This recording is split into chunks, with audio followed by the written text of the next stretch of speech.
الناس كلها دلوقتي متعلقة بالدولار، خصوصا المستثمرين اللي كل شوية عايزين يعرفوا الأخضر واقف على إيه. النهاردة الاثنين 29 سبتمبر 2025 الدولار محافظ على استقراره شوية، يعني مش بيجري علينا جامد، وسجل في البنك المركزي 48.10 للشراء و48.20 للبيع. وتعالوا نشوف البنوك واحدة بواحدة. في البنك الأهلي المصري 48.10 للشراء و48.20 للبيع. في البنك التجاري الدولي CIB نفس القصة، 48.10 للشراء و48.20 للبيع. في بنك مصر 48.10 للشراء و48.20 للبيع.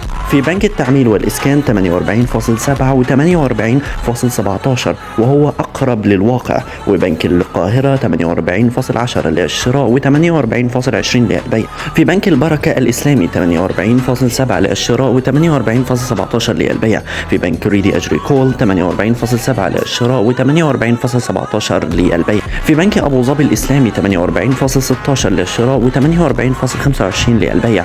ده شوية فوق كده.